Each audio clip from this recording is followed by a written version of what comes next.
Shalom, selamat hari Minggu. Selamat datang dalam ibadah online BIC Melbourne dimanapun saudara berada.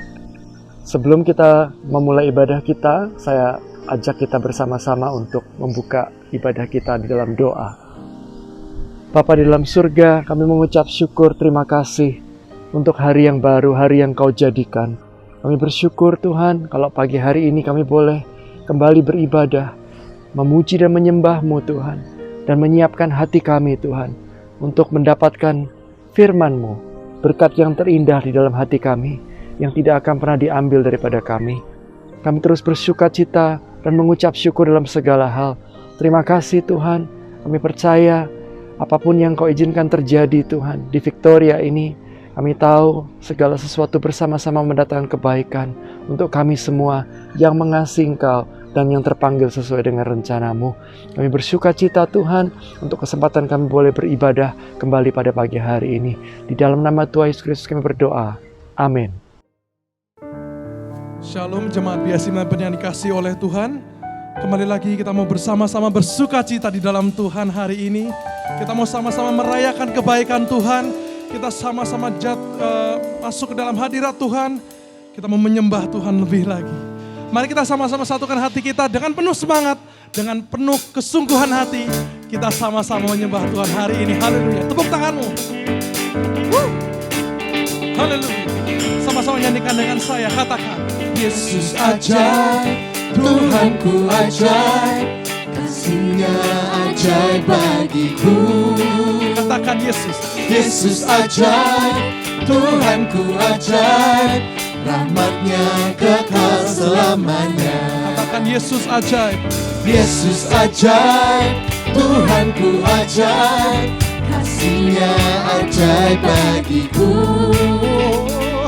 Yesus ajaib, Tuhanku ajaib, rahmat-Nya kekal selamanya. Dengan penuh semangat katakan. Berubah kasih-Nya, setiap hari bertambah indahnya, sampai bumi berlalu dan habislah ragaku. Yesusku ajaib bagiku. Sama-sama nyanyikan dengan saya, katakan Yesus ajaib, Tuhanku ajaib, kasih-Nya ajaib bagiku. Oh Yesus ajaib. Yesus ajaib, Tuhanku ajaib, rahmat-Nya kekal selamanya. Berubah kasih-Nya, Kasih-Nya, setiap hari bertambah indahnya, sampai bumi berlalu dan habislah ragaku. Yesusku ajaib bagiku. tak berubah. Tak berubah kasih-Nya, setiap hari bertambah indahnya, sampai bumi berlalu dan habislah ragaku. Yesusku ajaib bagiku. Sampai bumi berlalu, Sampai bumi berlalu dan habislah ragaku. Yesusku ajaib bagiku. Sampai bumi berlalu dan habislah ragaku. Yesusku ajaib bagiku. berikan tepuk tangan sorak-sorai bagi Tuhan kita. Haleluya. Sama-sama dengan saya katakan.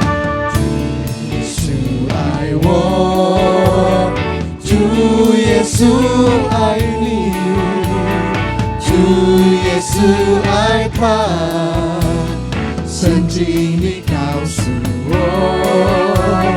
To Yesus I want, to Yesus I need, to Yesus I come, sendiri kau semua. Katakan sekali lagi, to Yesus I want. I want, to Yesus I need, Tuhan Yesus mengasihi kita semua, amin. Yesus I come, sendiri kau semua. Sekali lagi kita mau katakan. Yesus I want, to Yesus I need, to Yesus I come, sendiri kau Nyanyikan Yesus cinta saya. Yesus cinta saya, Yesus cinta kamu, Yesus cinta semuanya, firman-Nya digenapi. Yesus cinta saya, Yesus cinta kamu, Yesus cinta semuanya, firman-Nya digenapi. Katakan firman-Nya digenapi. Firman-Nya digenapi, firman-Nya digenapi. Bolehkah kita berikan tepuk tangan sorak-sorai paling meriah bagi Allah yang mengasihi kita? Katakan haleluya. Yes God. Kita sama-sama bertepuk tangan kita. Sebab hari ini adalah harinya Tuhan yang Tuhan telah jadikan bagi setiap kita. Haleluya. Katakan sama-sama. Hari ini harinya Tuhan, harinya Tuhan. Mari kita bersukaria bersama-sama. Mari kita bersukaria, bersukaria. Katakan hari ini. Hari ini harinya Tuhan, mari kita bersukaria. Hari ini harinya Tuhan. Dengan penuh semangat nyanyikan sama-sama. Katakan Hari ini harinya Tuhan, harinya Tuhan. Mari kita bersukaria, bersukaria. hari ini harinya Tuhan. Mari kita bersukaria. Hari ini harinya Tuhan. katakan lebih lagi hari ini. Come on sing. Hari ini Oh harinya Tuhan. harinya Tuhan. Mari kita bersama-sama bersukaria bagi Dia. Mari kita bersukaria, bersukaria. Hari ini harinya Tuhan. Mari kita bersukaria. Hari ini harinya Tuhan. Hari ini harinya Tuhan. Mari kita bersukaria. Hari ini harinya Tuhan. Kita mau sama-sama nyanyikan bahwa Allah kita baik dan sampai selama-lamanya Dia tetap baik. Haleluya. Ya Allah baik. Come on everybody sing. Ya Allah baik.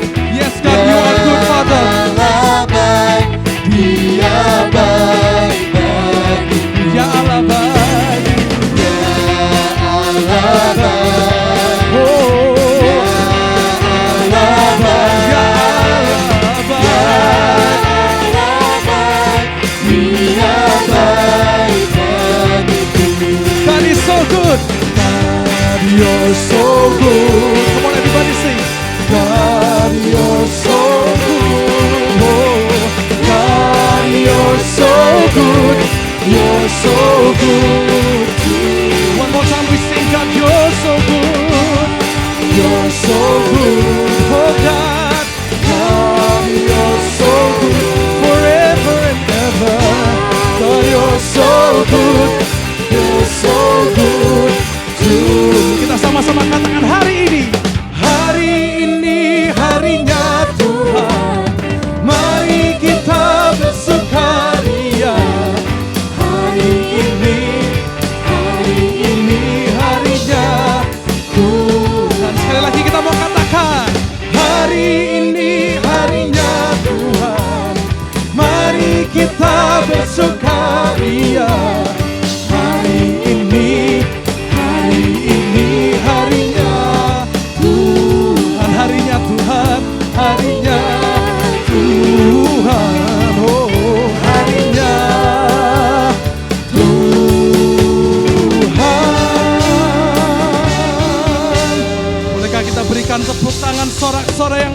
dahsyat, paling meriah bagi Allah kita. Haleluya.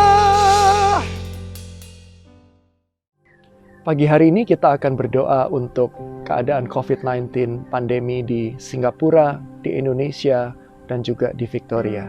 Mari kita bawa hati kita untuk berdoa bersama-sama. Bapa di surga, hati kami berdoa bersama-sama Tuhan, membawa Tuhan keadaan COVID pandemi yang sedang terjadi di Singapura Tuhan, di Indonesia, dan juga di Victoria. Tuhan, ada outbreak Tuhan yang sedang melanda Tuhan, Singapura, Indonesia, dan juga di Australia, di Victoria ini. Kami minta kemurahan-Mu Tuhan, supaya Tuhan, pandemi ini Tuhan bisa diatasi Tuhan dengan baik. Kami minta hikmat-Mu untuk pemerintah Singapura, pemerintah Indonesia, dan juga Victorian government Tuhan, untuk boleh mengatasi pandemi COVID ini Tuhan dengan baik Tuhan. Dan juga Tuhan, kami berdoa membawa hati kami bagi mereka yang terkena dampak langsung maupun tidak langsung Tuhan dari pandemi ini Tuhan. Baik dari segi kesehatan maupun dari segi ekonomi. Tuhan, Engkau yang menjamah mereka. Engkau yang memberikan penghiburan, kekuatan, dan kesembuhan Tuhan. Dan juga Engkau memberikan hikmat-Mu untuk mereka Tuhan yang terkena dampak ekonomi, supaya mereka bisa Tuhan bangkit kembali Tuhan Yesus. Tuhan, kami minta belas kasihan-Mu, kemurahan daripada Engkau Tuhan, untuk Tuhan memulihkan negara Singapura dan juga negara Indonesia Tuhan, dan Victorian State ini Tuhan. Terima kasih Bapa, terima kasih Tuhan. Kami percaya apapun yang Kau izinkan terjadi Tuhan, ada di dalam kontrol-Mu, ada di dalam kehendak-Mu Tuhan. Kami terus Tuhan membawa doa-doa kami juga, tidak lupa Tuhan untuk gereja-gereja-Mu yang ada di Singapura, di Indonesia, dan di Victoria ini, di Australia ini. Supaya gereja-gereja-Mu bisa bangkit Tuhan, dan terus Tuhan memberitakan Injil-Mu di tengah-tengah pandemi ini, melalui sarana-sarana yang ada, baik online maupun onsite. Kami rindu melihat Tuhan, jiwa-jiwa terus dituai untuk kemuliaan nama-Mu. Terima kasih Tuhan. Singapura, Indonesia, dan Australia ada di dalam tangan-Mu.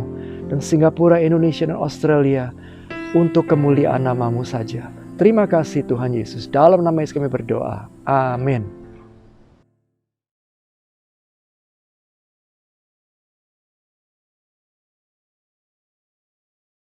Shalom semua. Pada Voice of Pentecost kali ini kita akan membahas mengenai apakah orang yang belum dibaptis Roh Kudus dapat dipakai oleh Tuhan. Bunda Teresa adalah seorang biarawati Katolik Roma yang menggoncang dunia karena pelayanannya terhadap kaum papa yang terpinggirkan karena penyakit kusta, AIDS, dan TBC. Bahkan dunia pun mengakui pelayanannya dengan menyematkan hadiah Nobel Perdamaian di tahun 1979. Martin Luther, seorang reformator gereja yang menggoncang keadaan gereja yang kelam pada masanya. Adapun Billy Graham, seorang penginjil dari Amerika Serikat yang saat mengadakan KKR dapat mengundang jutaan orang. Bahkan beliau dianggap sebagai salah satu pemimpin Kristen paling berpengaruh di abad ke-20 ini. Sejujurnya kita tidak benar-benar tahu dengan jelas apakah para raksasa iman di atas pernah mengalami baptisan Roh Kudus dengan tanda awal berbahasa roh. Sejarah pun tidak pernah mencatatnya. Maka timbullah pertanyaan, mengapa perlu seseorang dibaptis dengan Roh Kudus dengan tanda awal berbahasa roh? Jika seseorang yang belum pernah dibaptis Roh Kudus atau mungkin sudah pernah, tapi tidak secara nyata menunjukkannya seperti para tokoh tersebut, tetap dipakai Tuhan secara dahsyat. Pengakuan Iman GBI berkata bahwa baptisan Roh Kudus adalah karunia Tuhan untuk semua orang yang telah disucikan hatinya. Tanda awal baptisan Roh Kudus adalah berkata-kata dengan bahasa roh, sebagaimana diilhamkan oleh Roh Kudus. Teologi Pentakosta sangatlah menekankan tentang pengalaman dibaptis dengan Roh Kudus sebagai suatu hal yang terpisah dari karya keselamatan Kristus yang bertujuan untuk penyelesaian amanat agung. Kisah Para Rasul 1 ayat 8 mencatat, tetapi kamu akan menerima kuasa kalau Roh Kudus turun ke atas kamu. Dan kamu akan menjadi saksiku di Yerusalem dan di seluruh Yudea dan Samaria dan sampai ke ujung bumi. Kata kuasa di ayat tersebut berasal dari bahasa Yunani dunamis yang diterjemahkan juga sebagai dinamit, sesuatu yang memiliki daya ledak yang tinggi. Dengan kata lain, kuasa ini adalah kuasa yang sangat besar, yang dimana dengan kuasa ini amanat agung Tuhan Yesus pasti terselesaikan. Sangatlah menarik untuk disimak bahwa sesaat sebelum Tuhan Yesus terangkat ke surga, ia berpesan agar para murid tidak meninggalkan Yerusalem dan menyuruh mereka tinggal di sana sambil menantikan janji Bapa. Apakah janji Bapa yang dimaksud tersebut? Janji Bapa yang dimaksud Tuhan Yesus adalah bahwa para murid akan dibaptis dengan Roh Kudus. Poin penting untuk kita garis bawahi di sini adalah bahwa baptisan Roh Kudus adalah janji Bapa untuk semua orang percaya. Selanjutnya di Kisah Para Rasul pasal kedua adalah peristiwa turunnya Roh Kudus ke atas para rasul, yang lebih kita kenal dengan peristiwa Pentakosta, di mana para rasul mulai berkata-kata dengan bahasa-bahasa lain, seperti yang diberikan oleh Roh itu kepada mereka untuk mengatakannya. Dari sini dapat kita lihat bahwa janji Bapa tentang baptisan Roh Kudus selalu disertai dengan pengalaman karunia berbahasa roh. Dari peristiwa tersebut, kita melihat dengan jelas bahwa ada perbedaan antara menerima Roh Kudus dengan dipenuhi Roh Kudus atau dibaptis dengan Roh Kudus. Setiap orang yang telah menerima Yesus sebagai Tuhan dan Juru Selamat, maka Roh Kudus berdiam di dalam dirinya. Bapa memberikan Roh Kudus di dalam hati kita sebagai jaminan dari semua yang telah disediakan untuk kita, yaitu anugerah keselamatan. Rasul Paulus pun menjelaskan di dalam 1 Korintus 6 ayat 19. Atau tidak tahukah kamu bahwa tubuhmu adalah bait Roh Kudus yang diam di dalam kamu? Roh Kudus yang kamu peroleh dari Allah, dan bahwa kamu bukan milik kamu sendiri. Keberdiaman Roh Kudus di dalam hidup orang percaya memampukan seseorang untuk memiliki hidup yang menghasilkan buah roh. Namun, seseorang yang telah dibaptis dengan Roh Kudus akan memiliki kuasa untuk menyelesaikan amanat agung sesuai yang tertulis di dalam Kisah Para Rasul pasal 1 dan 2. Dalam hal ini kita melihat bahwa baptisan Roh Kudus berfungsi secara eksternal. Alkitab juga mencatat dampak-dampak daripada baptisan Roh Kudus secara internal, antara lain sebagai berikut. Yang pertama, baptisan Roh Kudus mengubah kehidupan doa kita. Roma 8 ayat 26-27. Yang kedua, baptisan Roh Kudus membangun iman kita. 1 Korintus 14 ayat 4a. Yang ketiga, baptisan Roh Kudus menyempurnakan pujian dan penyembahan kita. 1 Korintus 14 ayat 15. Dan yang keempat, baptisan Roh Kudus meningkatkan kepekaan rohani kita. 1 Korintus 14 ayat 2. Robert P. Mencius, seorang hamba Tuhan dan juga seorang penulis, memaparkan di dalam salah satu bukunya yang berjudul Speaking in Tongues, bahwa tanda kedewasaan Kristen tidak diukur dengan sudah atau belum mengalami baptisan roh, melainkan diukur dari hidup yang menghasilkan buah roh. Di mana hal ini juga menjadi bagian dari proses pengudusan atau sanctification.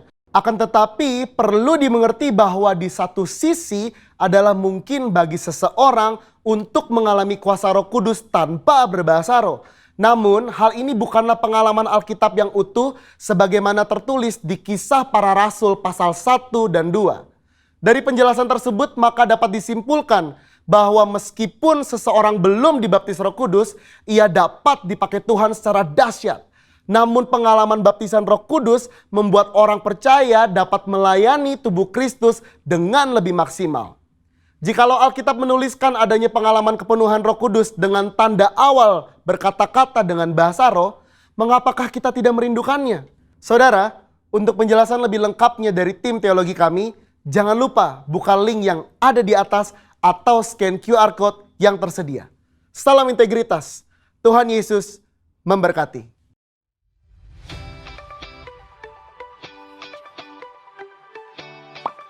Please note that due to the current lockdown in Victoria, we will not be holding online Sunday service until further notice. However, Sunday service will still run online in our YouTube page every Sunday at 8:30 a.m. Please note that baby dedication will be postponed until further notice. If you have any queries or questions, please contact Sandy. Our weekly bulletin is still running as usual, and you can read our bulletin by simply going to our website at bethanymouth.org.au. Prayer Tower are held through Zoom meeting. You can find the scheduled times as below. Offering and tithing can still be done through online transfer. If you want to make offering, please transfer it to this account on the screen.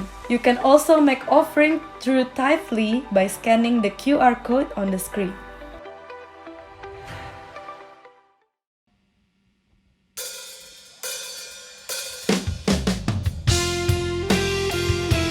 Kita sama-sama siapkan hati. Kita datang untuk menghadap Tuhan. Dengan penuh kerendahan hati Tuhan, kami datang di hadapan-Mu, memuji dan tersungkur menyembah-Mu Tuhan. Terimalah persembahan kami. Hatiku, mari katakan dalam hadir-Mu. Yes, God. Ku rindu memandang wajah-Mu, oh Tuhan, di dalam kekudusan-Mu. Bawaku dekat, bawaku dekat. Yes, God. Dengan hadir-Mu, kami rindu untuk mendengar suara-Mu. Ku rindu mendengar suara-Mu, oh Tuhan, di tempat kudus-Mu sekarang. Ku rasakan kasih-Mu dan indahnya kekudusan-Mu, penuhi dengan kasih-Mu.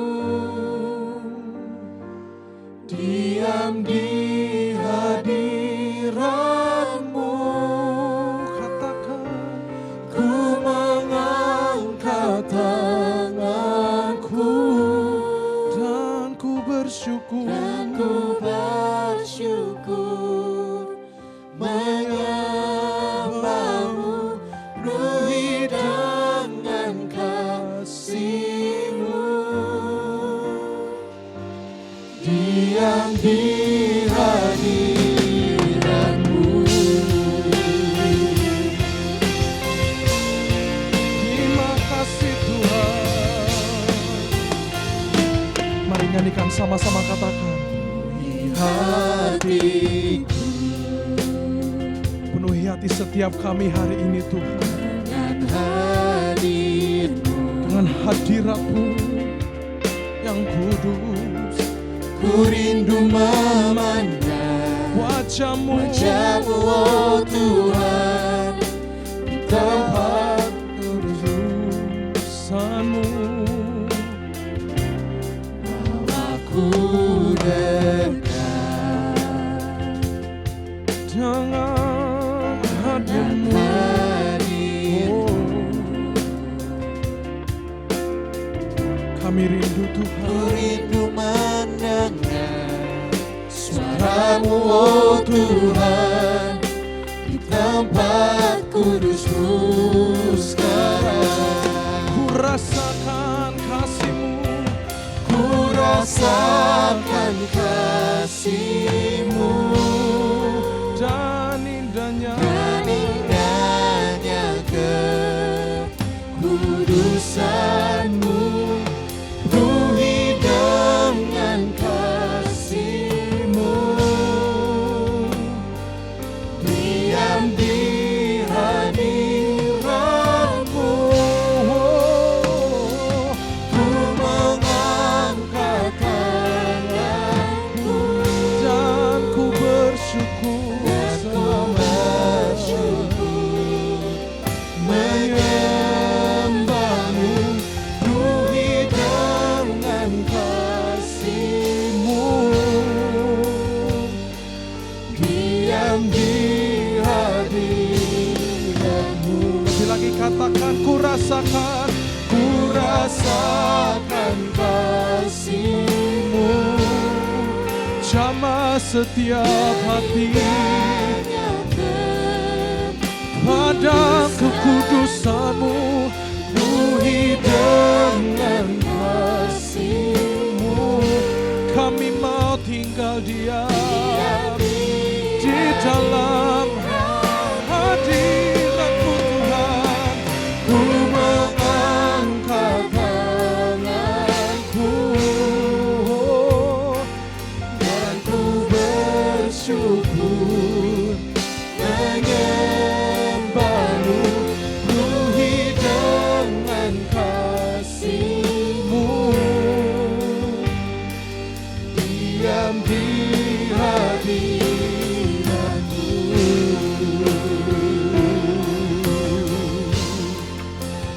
Oh, kami perlukan Engkau Tuhan selamanya. Penuhi setiap kami dengan hadirat-Mu selamanya.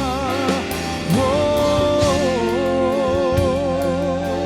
kami sembah Kau Tuhan, Kau yang kami tinggikan, Kau yang kami agungkan. Oh, kami mau tinggal diam dalam hadirat-Mu. Oh, bersyukur kepada-Mu Tuhan. Oh, shanalalamaya she, hiralalamaya so. Mari angkat setiap korban pujian syukur-Mu kepada Tuhan hari ini. Dia mendengar setiap doa-doa kita. Horamata kararama shikiralalalalalalalalalalalalala. Hiralalamaya shanalalamaya so. Hiralalamaya shanalalamaya she. Hiralalalalalalalalalala. Hiralamata kayaralama shikiralalalalalalalalalalalalala. Hiralalalalalalalalalalalalala. Shikiralalalalalalala. Kami sembah Kau Tuhan. Sadakaya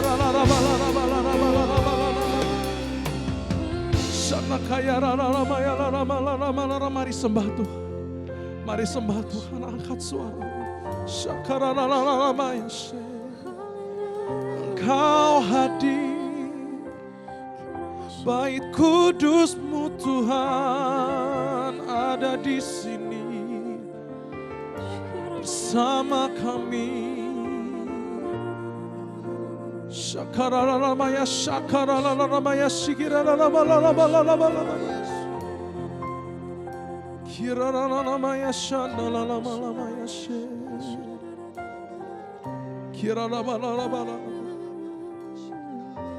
Oh, we thank You for Your tangible presence, oh Lord, in this place. Sungguh kami rasakan hadirat-Mu Tuhan di tempat ini.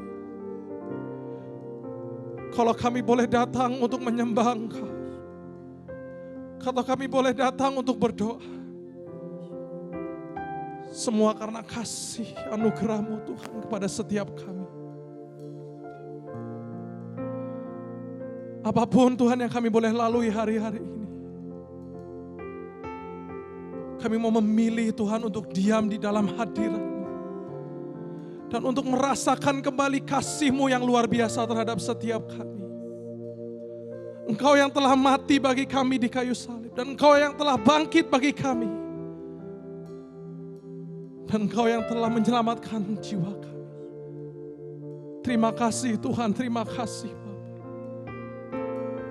Hari ini Tuhan kami rindu Tuhan untuk kami boleh mengangkat kedua belah tangan kami.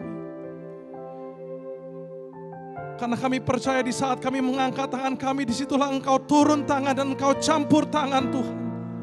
Apapun Tuhan yang kami boleh alami, apapun Tuhan yang kami boleh lalui, kami percaya Tuhan Engkau Allah bersama-sama dengan kami. Engkau Allah Immanuel, tidak pernah sekalipun meninggalkan kami. Hari ini kami mau mengangkat tangan kami Tuhan, dan kami mau nyatakan ucapan syukur kami kepadamu. Sebab kami percaya Tuhan, di dalam Engkau ada kemenangan, di dalam Engkau ada sorak-sorai.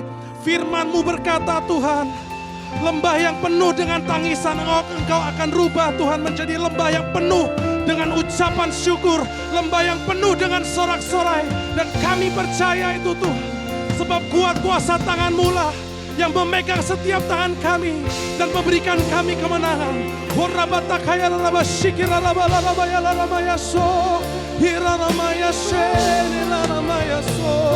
Oh Jesus,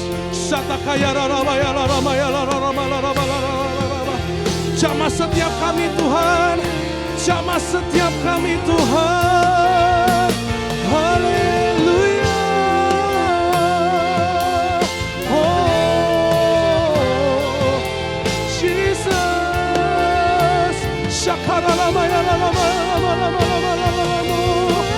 Jesus, we call on to you. Oh Lord,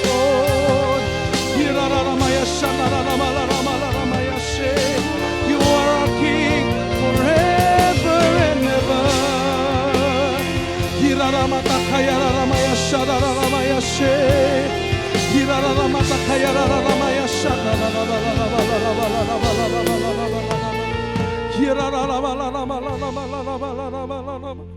Kami mengangkat tangan kami Tuhan, memuji dan menyembah.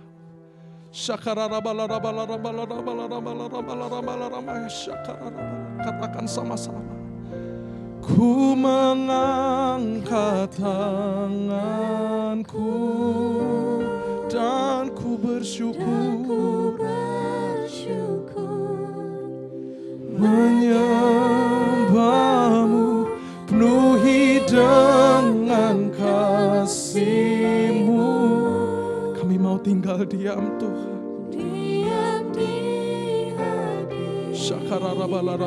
Katakan, ku mengangkat tanganku, ku mengangkat tanganku dan ku bersyukur,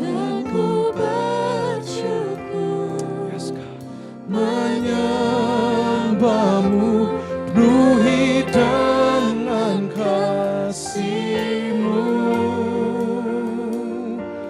diam di hadirat-Mu.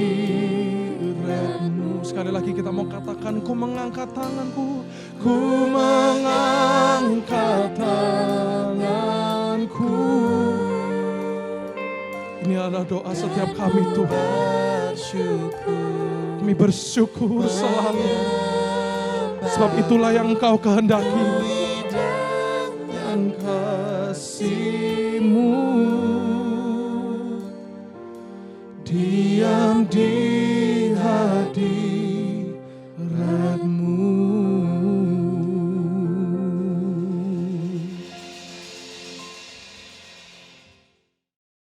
Puji Tuhan, saudara-saudara yang terkasih, kita boleh berjumpa kembali untuk sama-sama kita membaca, mempelajari dan merenungkan firman Tuhan. Mari kita berdoa bersama-sama.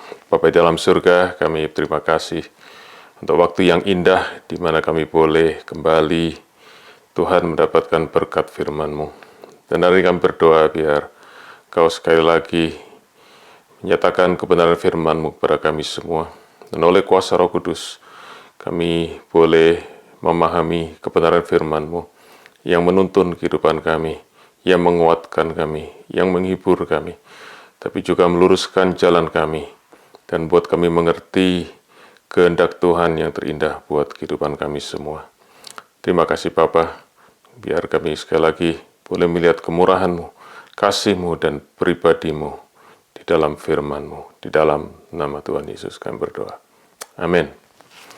Saudara-saudara, kita masih ada di minggu di mana kita baru saja merayakan hari Raya Pentakosta minggu yang lalu, dan karena itu hari ini saya ingin kembali mengajak kita merenungkan tentang pribadi Roh Kudus, yaitu pribadi Allah sendiri. Dan hari ini saya ingin kita sama-sama pelajari dan merenungkan satu hal yang indah dari firman Tuhan tentang pekerjaan Roh Kudus yang Dia lakukan dalam kehidupan kita. Saya sudah merenungkan apa yang saya akan bagikan pada saudara hari ini, dan saya sungguh-sungguh merasakan kasih Tuhan yang indah buat kehidupan saya, dan saya percaya untuk kehidupan kita semua. Mari kita bersama-sama membaca di dalam kitab Roma pasal yang ke-8, ayat yang ke-26 sampai dengan ayat yang ke-30. Roma pasal yang ke-8, ayat 26 sampai dengan yang ke-30. Demikian firman Tuhan. Demikian juga Roh membantu kita dalam kelemahan kita. Sebab kita tidak tahu bagaimana sebenarnya harus berdoa. Tetapi Roh sendiri berdoa untuk kita kepada Allah dengan keluhan-keluhan yang tidak terucapkan. Dan Allah yang menyelidiki hati nurani mengetahui maksud Roh itu, yaitu bahwa Ia, sesuai dengan kehendak Allah, berdoa untuk orang-orang kudus. Kita tahu sekarang bahwa Allah turut bekerja dalam segala sesuatu untuk mendatangkan kebaikan bagi mereka yang mengasihi Dia, yaitu bagi mereka yang terpanggil sesuai dengan rencana Allah. Sebab semua orang yang dipilihnya dari semula, mereka juga ditentukannya dari semula untuk menjadi serupa dengan gambaran anaknya, supaya ia anaknya itu menjadi yang sulung di antara banyak saudara. Dan mereka yang ditentukannya dari semula, mereka itu juga dipanggilnya, dan mereka yang dipanggilnya, mereka itu juga dibenarkannya, dan mereka yang dibenarkannya, mereka itu juga dimuliakannya. Puji Tuhan. Saudara-saudara, kitab Roma pasal yang ke-8 adalah kitab yang begitu kaya, sangat kaya, di dalam menceritakan dan menguraikan tentang pekerjaan atau pelayanan, dalam bahasa Inggris ministry, dari Roh Kudus di dalam kehidupan kita, orang percaya. Dan saya sangat anjurkan untuk saudara semua membaca kitab Roma ini. Saudara-saudara memang cukup panjang, ada 39 ayat, tapi saya percaya saudara akan diberkati. Dan di dalam kitab Roma ini, saudara-saudara, itu ada Rasul Paulus menjelaskan beberapa pelayanan daripada Roh Kudus di dalam kehidupan kita orang percaya. Dan hari ini, saya akan bersama-sama mengajak untuk kita mempelajari pelayanan yang terakhir yang disebutkan di dalam Roma pasal yang ke-8 ini. Yang saya sebut yaitu pelayanan syafaat atau pelayanan intercessor atau intercession di dalam bahasa Inggris. Nah, di dalam ayat yang ke-26 tadi dikatakan saudara bahwa Roh Kudus itu sendiri berdoa untuk kita. Dan dalam bahasa Inggris dikatakan the Spirit Himself intercedes for us. Dua kali, saudaraku, di dalam ayat 26 dan ayat 27 diulangi sekali lagi, the Spirit intercedes for the saints, ya, orang-orang kudus, yaitu saudara dan saya yang sudah ditebus oleh darah Tuhan Yesus yang kudus. Dan ini yang saya sebut, saudaraku, satu pelayanan indah yang Roh Kudus kerjakan dalam kehidupan kita, yaitu Dia melayani pelayanan intercession. Nah, apa, saudaraku, arti kata intercede itu? Yang biasa di dalam bahasa Indonesia, saudara, kita sebut sebagai pelayanan syafaat. Nah, di dalam kata intercede itu mengandung dua arti. Saudara, yang pertama adalah speak on our behalf, yaitu seorang berbicara mewakili orang lain. Dan yang kedua adalah orang yang membela perkara orang lain di depan katakanlah seorang hakim. Nah, jadi saudara-saudara, kalau dikatakan Roh Kudus itu bersyafaat untuk kita, maka Roh Kudus itu mewakili kita berbicara kepada Allah untuk membela saudara dan saya. Luar biasa, saudara-saudara, kalau kita mengerti hal ini. Nah, kalau kita bicara tentang pelayanan intercessor atau pelayanan syafaat ini, saudara-saudara, maka di pasal yang sama, saudara bisa melihat ada satu pribadi lagi yang juga, saudara-saudara, menjadi intercessor kita, atau bersyafaat, atau membela, atau intercede untuk kita. Kalau saudara baca di dalam ayat ke-34, ya, ayat 34, di dalam bahasa Indonesia dikatakan, Kristus Yesus yang telah mati, bahkan lebih lagi yang telah bangkit, yang juga duduk di sebelah kanan Allah, yang malah menjadi pembela kita. Nah, di dalam bahasa Inggris, saudara-saudara, dikatakan interceding for us. Saudara-saudara, ayat 26, 27, dan 34, semua kata interceding itu memakai kata bahasa Yunani yang sama, yang artinya adalah seorang yang membela orang lain, saudara-saudara, dan berbicara mewakili orang itu. Dan itu sebabnya, saudara-saudara, satu hal yang indah, bahwa kita memiliki dua dari pribadi Allah yang membela kita di hadapan Allah Bapa, yaitu Roh Kudus dan Tuhan Yesus. Dan itulah sebabnya saya sekarang mengerti, saudara-saudara, waktu saya melihat Roh Kudus dan Tuhan Yesus yang membela perkara kita di hadapan Tuhan, saya makin mengerti mengapa di dalam ayat yang ke-31 dari Roma pasal ke-8 ini, Paulus berkata, dia berkata begini, apakah yang kita katakan tentang semuanya ini? Jika Allah di pihak kita, siapakah yang akan melawan kita? Saudara-saudara, mengapa Allah di pihak kita? Allah di pihak kita bukan karena kita baik. Allah di pihak kita bukan karena kita sempurna, saudaraku, tanpa kesalahan. Hidup kita terus, saudara, melakukan yang baik, benar, yang sesuai dengan kehendak Tuhan. Bukan itu. Allah di pihak kita karena Dia menjawab intercessor, Dia menjawab syafaat, saudara, perantara dari dua pribadi, yaitu saudaraku Tuhan Yesus dan Roh Kudus. Dan saudara, saya sudah beberapa kali dalam khotbah saya terdahulu menjelaskan lagu intercession daripada Tuhan Yesus. Ya, saya harap saudara-saudara bisa tidak bingung kalau saya pakai kata intercession ini, karena lebih comfortable buat saya. Ya. Dan hari ini, saudara-saudara, kita akan pelajari lebih dalam tentang intercession daripada Roh Kudus. Bagaimana Dia itu berdoa untuk kita, bersyafaat untuk kita.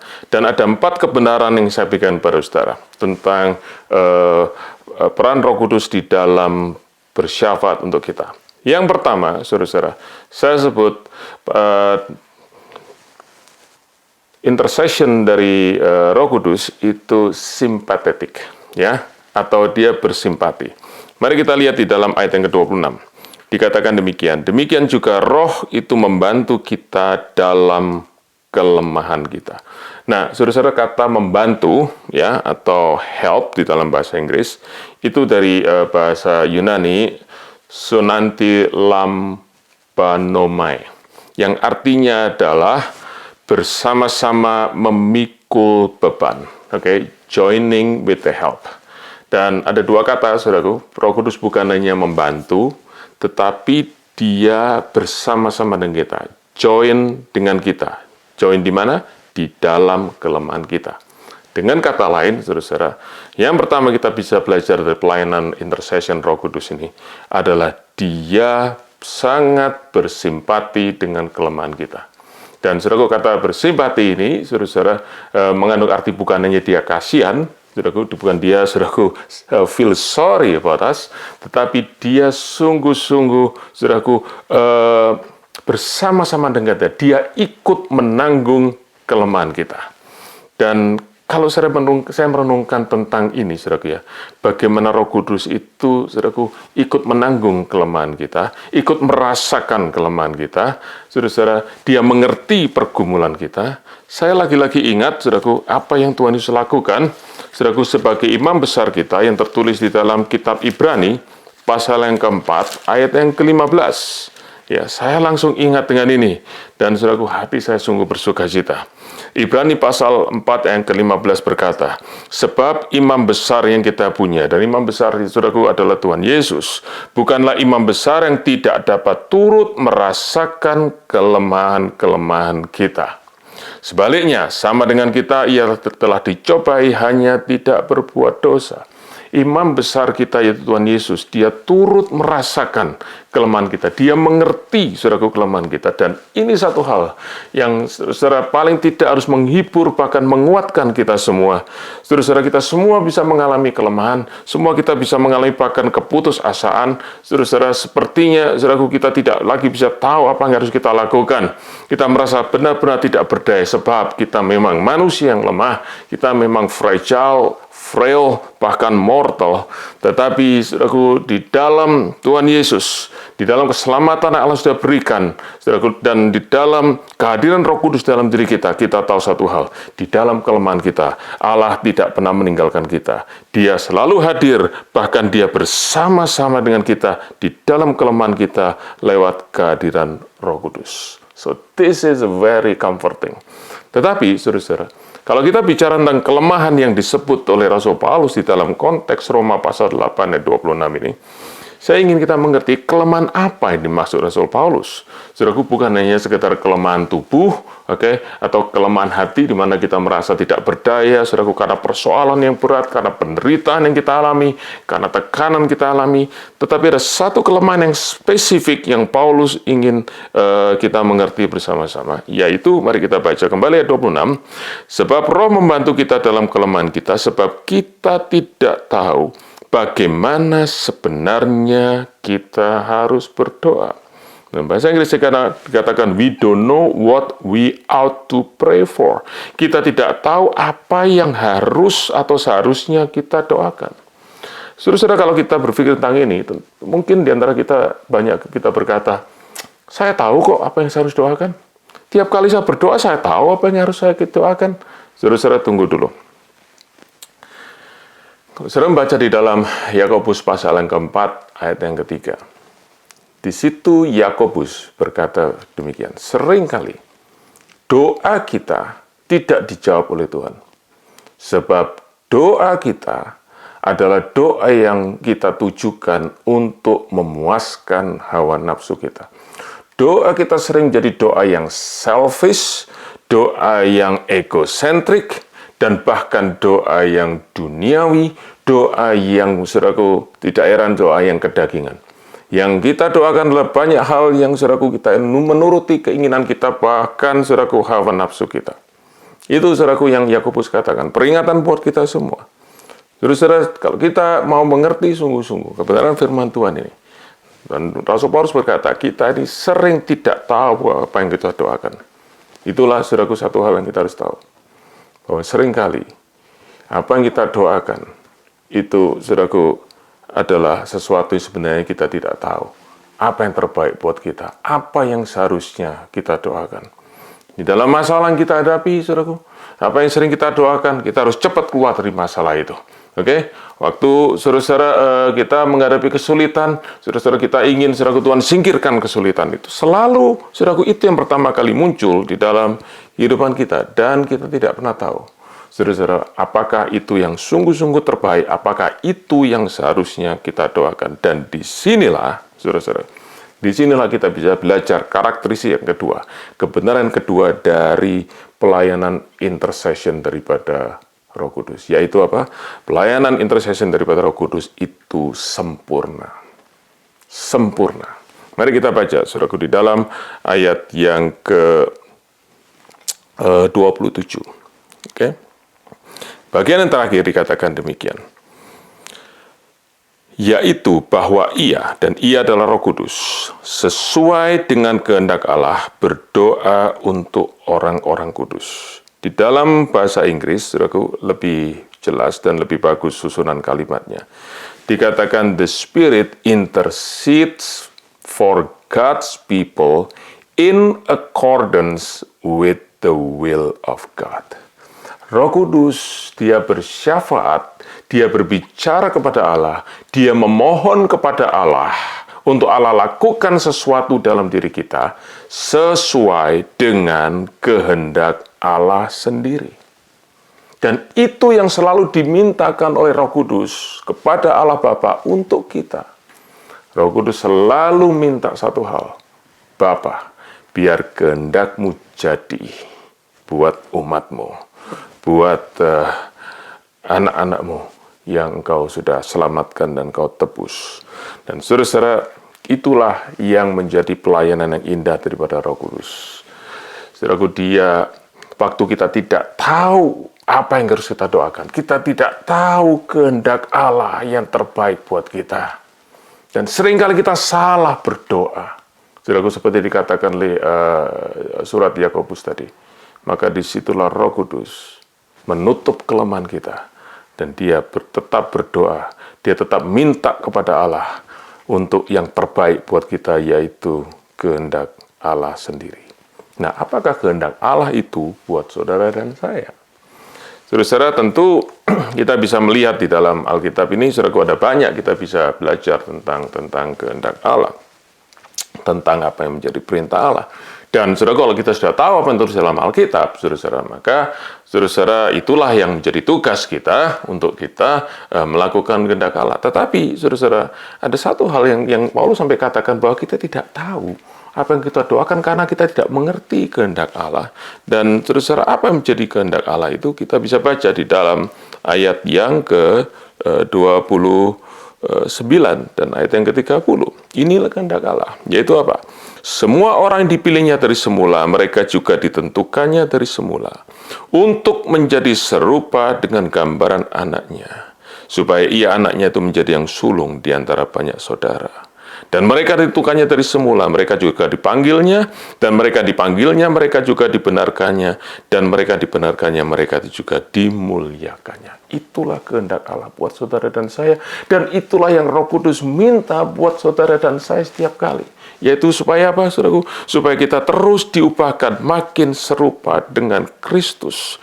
Supaya, saudaraku, panggilan Allah di dalam kehidupan kita terus, saudaraku, dilanjutkan hingga sempurna. Terus dikerjakan hingga sempurna. Dari panggilan Allah, saudaraku, yang membenarkan kita dan akhirnya membawa kita, saudaraku, masuk di dalam kemuliaan. And that is the perfect will of God. Dan itulah yang Roh Kudus minta, saudaraku, untuk saudara dan saya. That is what the Holy Spirit asks on behalf of us, even when we don't know that we should ask that. Karena itu satu pertanyaan buat kita semua. Adakah itu yang menjadi kerinduan buat kita? Adakah itu yang menjadi isi doa kita yang terbanyak? Yaitu, Bapa, bahwa aku menjadi makin serupa dengan Kristus.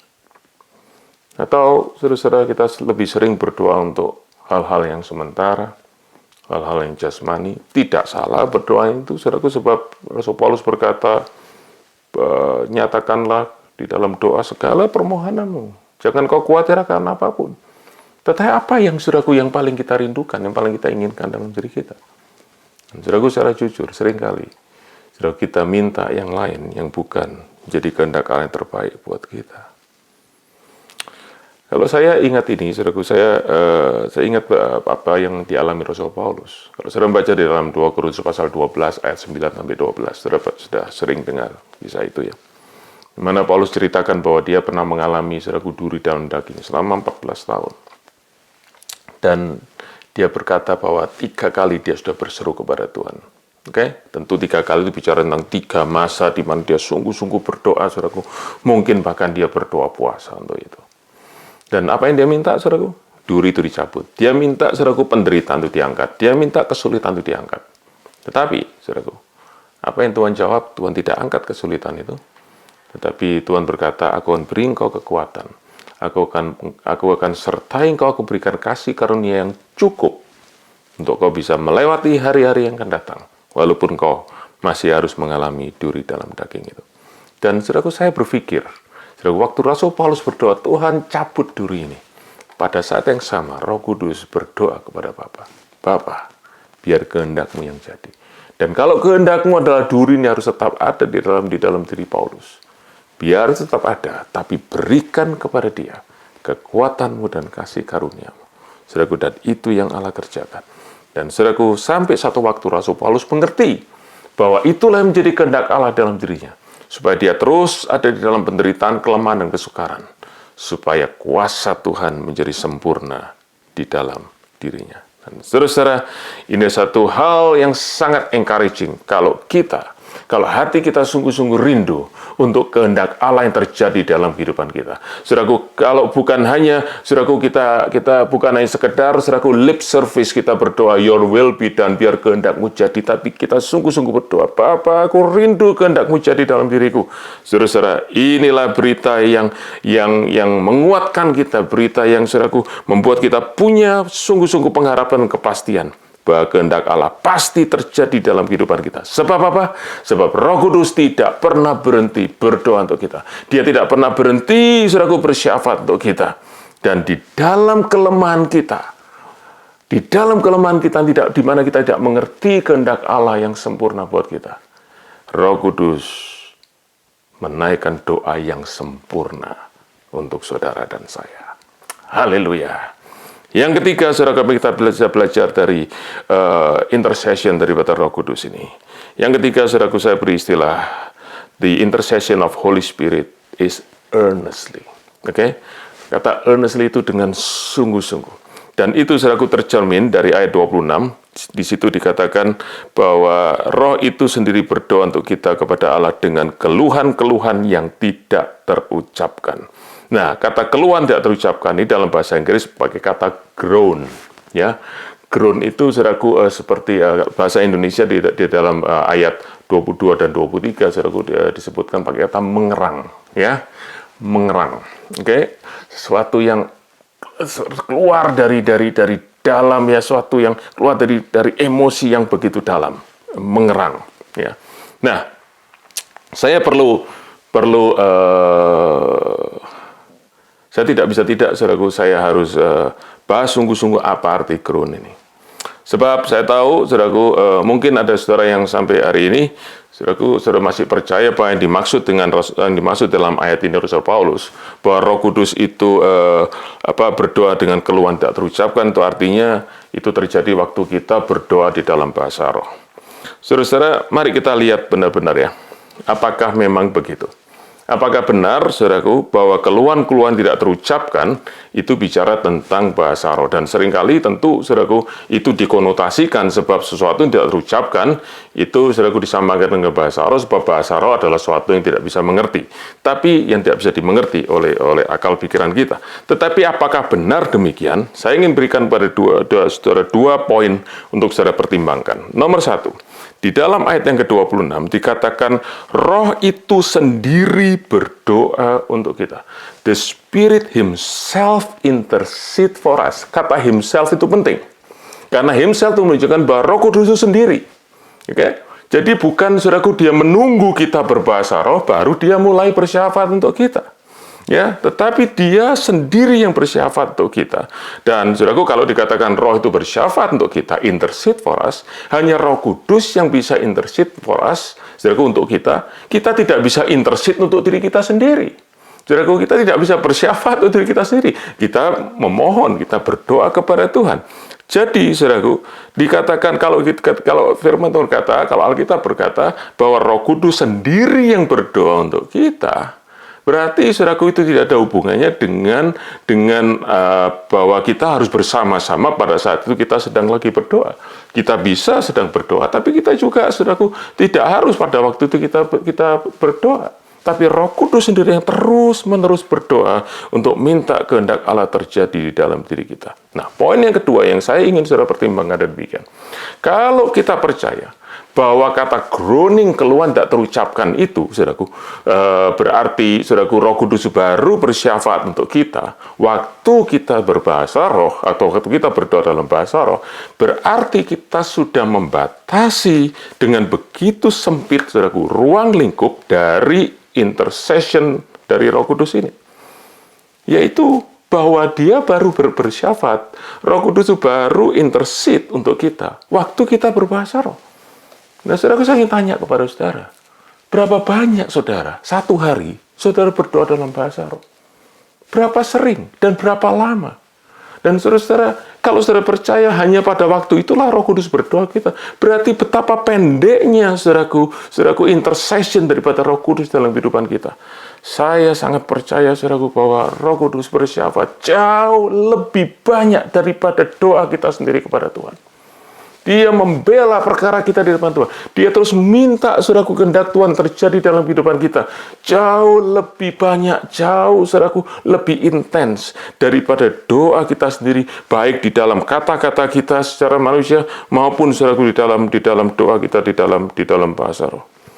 Dan karena itu, saudaraku, saya percaya kata groan atau keluhan tidak terucapkan itu bukan bicara tentang bahasa roh. Tetapi, saudaraku, di dalam bahasa Inggris dikatakan groan itu artinya too deep for words. Ya, dalam terjemahan dikatakan wordless. Nah, kata wordless itu bukan meaningless. Kata wordless itu bukan berarti, saudaraku, karena tidak terucapkan berarti pokoknya keluar bunyi yang aneh-aneh. Bukan, saudaraku. Itu juga bukan secret code. Itu bukan, saudaraku, kode rahasia. Tetapi, saudaraku, kata groan itu Oke, sebenarnya ada juga di dalam ayat 22 dan 23 dari pasal 8 ini. Yang menunjukkan saudaraku satu seperti rasa sakit bersalin, saudaraku, karena merindukan sesuatu yang sangat mulia, yang sangat baik. Dan kalau saudara baca dalam ayat 23 dari Roma pasal 8 dikatakan kita ini mengeluh, kita ini groaning. Oke, kenapa? Karena kita menantikan pengangkatan kita sebagai anak, yaitu pembebasan tubuh kita. Kita ingin, saudaraku, mendapatkan, saudaraku, tubuh yang bebas dari dosa. Saudaraku, karena kalau saudara ingat, saudaraku, Paulus di dalam Roma pasal 7, dia sampai berteriak dan mengeluh, siapakah yang bisa melepaskan aku dari tubuh celaka ini? Dan karena itu, saudaraku, dia berkata, kita ini semua, kita sudah menjadi anak-anak, kita ini groaning. Karena kita tahu, saudaraku, kita masih ada di dalam tubuh, ya, yang darah dan daging yang saudaraku masih sering, saudaraku, jatuh di dalam dosa. Nah, kata groaning itu, saudaraku, menunjukkan pada satu kerinduan yang begitu dalam. Dan itu dipakai Rasul Paulus untuk menunjukkan bahwa Roh Kudus melakukan yang sama. Waktu dia minta kepada Bapa agar kehendak Allah terjadi dalam diri kita, walaupun kita tidak tahu apa yang kita doakan. Dia meminta dengan sungguh-sungguh, dia minta dengan kalau saya katakan ini dengan segenap hati di dalam tanda petik, saudaraku. Nama bahasa Inggris katakan he earnestly intercedes for us according to the will of God.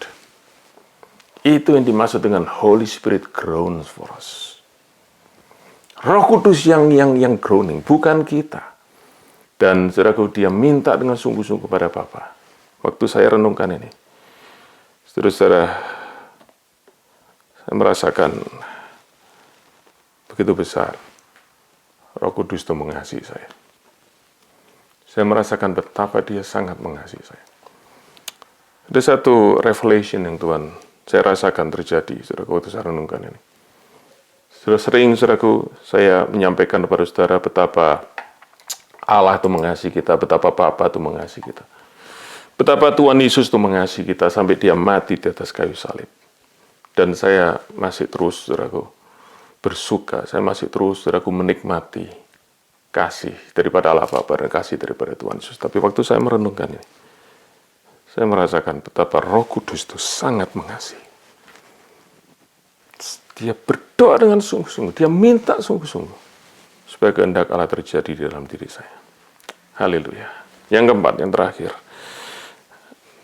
Apa yang kita bisa belajar dari pelayanan intercession daripada Roh Kudus? Yang keempat adalah efektif.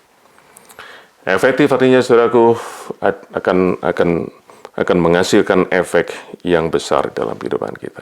Kalau saudara baca di dalam ayat yang ke-27, katakan demikian, Allah menyelidiki hati nurani, mengetahui maksud roh itu bahwa ia sesuai dengan kehendak Allah berdoa untuk orang kudus. Saudaraku, ini satu yang indah, karena dikatakan God knows. Okay, God knows. Okay, God knows the mind of the Spirit. Dan kata knows di situ, saudaraku, dia mengenali sungguh-sungguh bahwa doa atau syafaat daripada intercession daripada Roh Kudus ini benar-benar sesuai dengan kehendaknya. Dan tentu, saudaraku, tidak bisa tidak demikian. Sebab Allah Bapa dan Roh Kudus adalah satu. Mereka adalah pribadi Allah. Dan di sini kita melihat, saudaraku, bagaimana Allah Tritunggal itu bekerja dengan indah di dalam kehidupan kita. Dan, saudaraku, waktu Paulus berkata, God knows the mind of the Spirit. Dia berkata, Allah pasti menjawab doa atau permohonan daripada Roh Kudus untuk saudara dan saya. Haleluya. Dan itu menjadi keyakinan buat kita semua. Karena Roh Kudus tidak pernah salah berdoa. Roh Kudus tidak pernah salah minta untuk kita. Dia selalu minta yang sempurna, yang terbaik buat saudara dan saya, dan Allah pasti akan menjawabnya. Dan bagaimana Allah menjawab, saudaraku, permohonan daripada Roh Kudus? Itulah yang indah di dalam ayat yang ke-28. Kita tahu sekarang bahwa Allah turut bekerja dalam segala sesuatu untuk mendatangkan kebaikan bagi mereka yang mengasihi Dia, yaitu bagi mereka yang terpanggil sesuai dengan rencana Allah. Saya memberikan satu catatan cepat saja. Yang pertama, saya sudah baca ayat ini, saudaraku. dari sudah sejak lama, bertahun-tahun, bahkan lebih dari 20 tahun. Dan saudaraku, pengertian saya terus bertumbuh tentang ayat firman Tuhan, tetapi waktu saya renungkan kembali tentang pelayanan intercession dari Roh Kudus, saya tahu Roma pasal 28 adalah jawaban daripada Allah Bapa kepada permintaan intercession daripada Roh Kudus untuk saudara dan saya. Allah bekerja dalam segala sesuatu untuk mendatangkan kebaikan. Apa kebaikannya? Dan saudaraku, Allah bekerja dalam segala sesuatu. Oke, maaf saya ulangi. Allah bekerja dalam segala sesuatu. Mengapa Allah bekerja dalam sesuatu? Sebab Dia menjawab permohonan, syafaat, intercession daripada Roh Kudus untuk saudara dan saya. Yaitu supaya kehendak Allah terjadi dalam diri kita. Itu sebabnya Allah bekerja dalam segala sesuatu yang terjadi dalam kehidupan kita. Untuk mendatangkan kebaikan. Apa kebaikannya? Saudaraku, di dalam ayat 28 kalimat terakhir dikatakan, terpanggil sesuai dengan rencana Allah. Kebaikan itu adalah bahwa kita dibawa masuk di dalam rencana Allah. Saudara, satu hal yang indah, kalau saya membandingkan ayat 26 dan 28, di ayat 26 dikatakan, we don't know what we ought to pray. Kita tidak tahu. Tapi di ayat 28 dikatakan, kita sekarang tahu. Saudara, satu hal yang indah, yaitu bahwa walaupun kita masih belum bisa tahu kehendak Allah yang sempurna, saudaraku, untuk diri kita. Oke, kita tidak pernah tahu, saudaraku, rencana Allah di dalam kehidupan kita, saudaraku, secara detail seperti apa. Tapi kita bisa punya keyakinan, kita bisa tahu bahwa rencana Allah akan terjadi lewat segala sesuatu yang Allah izinkan terjadi dalam kehidupan kita. Nah, karena itu, saudara-saudara, Roma pasal 8:28 ini bukan ayat tentang blessing in disguise. Oh, kalau engkau mengalami sesuatu yang gak enak, percayalah di balik itu ada sesuatu yang enak. Saudaraku, bukan soal itu. Tetapi ini adalah, saudaraku, berita sukacita bahwa keselamatan saudara dan saya di dalam rencana yang sempurna pasti akan Allah genapi. Karena ada satu pribadi yang terus berdoa minta itu digenapi, yaitu Roh Kudus. Dan ada Tuhan Yesus yang selalu membela perkara kita di depan Allah, sehingga kita selalu berdiri, saudaraku, dengan posisi dan status kita sebagai anak-anak Allah, yaitu orang yang sudah dibenarkan karena kebenaran Kristus yang diberikan kepada kita. Karena itu, saudara-saudara, adalah satu hal yang kontradiktif secara Alkitab atau biblically contradicting. Kalau di satu sisi, saudaraku, orang berkata, saudara-saudara, kita sudah punya Roh Kudus, tetapi di sisi lain, saudaraku, masih dikatakan kita bisa kehilangan keselamatan. Atau, saudaraku, rencana Allah bisa gagal dalam kehidupan kita. Sebab yang membuat rencana Allah terjadi dalam kehidupan kita, nomor satu, adalah karena pelayanan syafaat intercession daripada Roh Kudus di dalam kehidupan kita. Dan saudara-saudara, itu sebabnya kita belajar 4 hal ini. Pelayanan intercession dari Roh Kudus, sympathetic, perfect, earnest, dan efektif. Saya melihat pelayanan yang begitu penuh dengan kasih. Pelayanan yang begitu indah dan pelayanan yang begitu mulia. Saudara-saudara, tahukah saudara bahwa Roh Kudus sangat mengasihi saudara? Dia sangat mengasihi kita. Dia mengerti kelemahan kita. Dan dia ikut menanggung kelemahan kita. Bahkan, saudaraku, pada saat kita tidak bisa berdoa karena tekanan yang begitu berat. He take over our weakness. Dia ambil alih kelemahan kita. Dan dia yang minta, dia akan mintakan perkara kita di hadapan Tuhan. Di hadapan Allah Bapa. Dan, saudara-saudara, karena itu, kalau hari ini, saya tidak tahu keadaan saudara, tapi kalau hari ini, saudara merasa diri saudara begitu lemah, saudara merasa saudaraku sesuatu yang begitu menekan saudara hari ini. Saudara rasa seperti putus asa. Dengar baik-baik. Biar firman ini boleh hidup di dalam hati saudara. Saudara tidak pernah sendiri. Ada Roh Kudus yang ikut merasakan, menanggung, bahkan menolong di dalam kelemahan kita.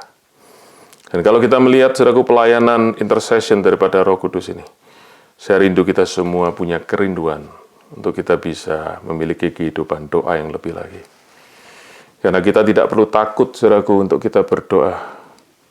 waktu kita tidak tahu kehendak Allah yang sempurna buat kita. Dan saudaraku, jangan terlalu mudah untuk kita berkata, saya tahu kehendak Allah yang sempurna buat kita.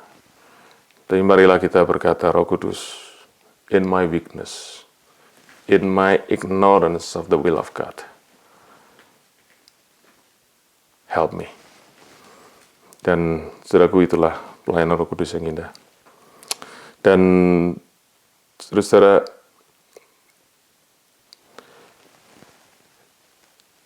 kita boleh tetap berdoa.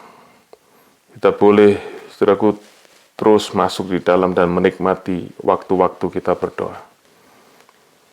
Bahkan waktu kita kehilangan kata-kata kita.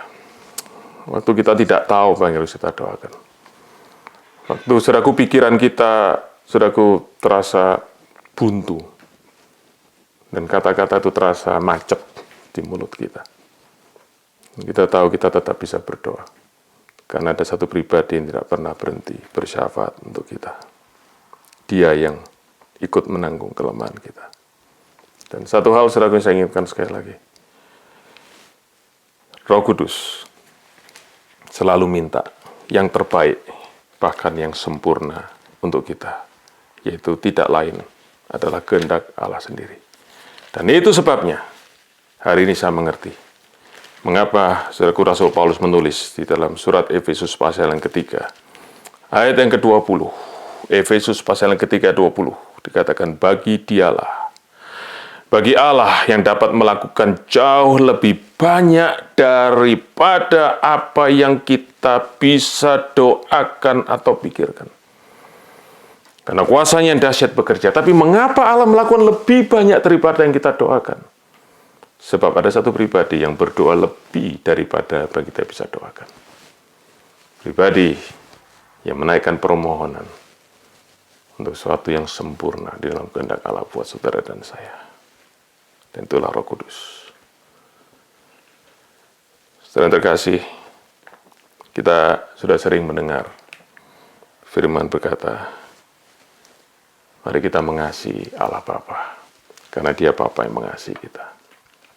Saya katakan amin, dan hari ini saya masih terus ingin tenggelam di dalam kasih Bapa itu.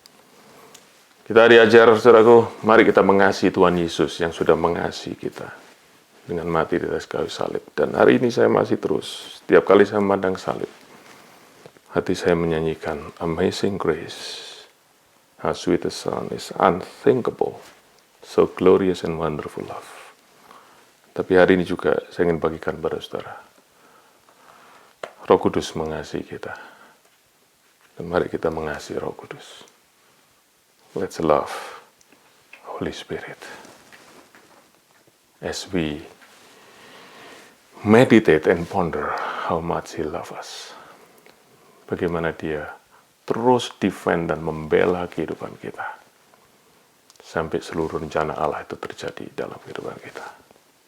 Haleluya. Saudara, selesai ini, ambil waktu 1-2 menit.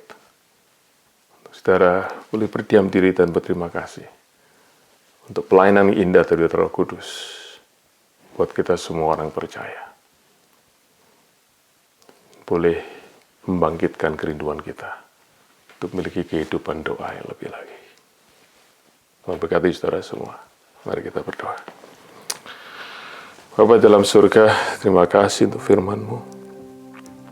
Dan hari ini kami bersyukur dan berterima kasih secara khusus Roh Kudus yang Kau berikan berdiam dalam diri kami. Roh Kudus yang memeteraikan keselamatan kami. Tapi juga Roh Kudus yang menolong kami dalam kelemahan kami. Tuhan, kami tahu kami begitu lemah di dalam apa yang kami doakan. Kami masih sering, Tuhan, berdoa atas dasar selfishness kami, ego kami. Bahkan kami berdoa untuk hal-hal yang bahkan tidak penting. Kami sering lupa rencana Allah yang terindah, rencana Allah yang terbesar, rencana Allah yang sempurna buat kami. Tapi hari ini, Roh Kudus, kami berterima kasih. Thank you for loving us. Thank you for being with us in our weakness, di dalam kelemahan kami. Kau selalu hadir. Dan hari ini kami mau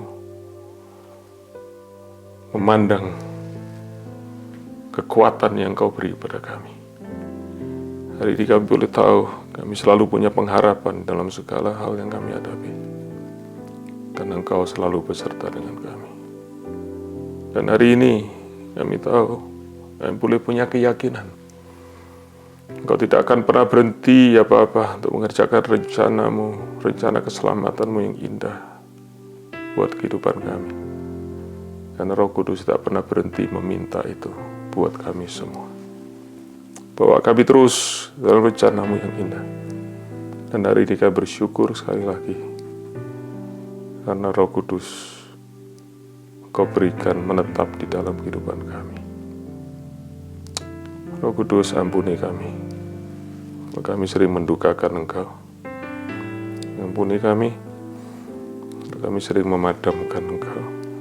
Tidak menghiraukan Engkau. Hari ini kami mau berkata, terima kasih Engkau mengasihi kami. Dan kami mengasihi Engkau lebih lagi. Terima kasih untuk kehadiran-Mu yang terus membawa kekuatan ilahi di dalam kehidupan kami. Terima kasih Bapa. Terima kasih Tuhan Yesus. Terima kasih Roh Kudus. Kami mengasihi Engkau. Saudaraku terkasih, mari masuk minggu yang akan datang bersama-sama dengan kehadiran Allah di dalam Roh Kudus dalam kehidupan kita semua. Dan kita berjalan dengan kekuatan dan pengharapan karena kita tahu penyertaan Allah yang sempurna di dalam kehidupan kita hari ini dan seterusnya.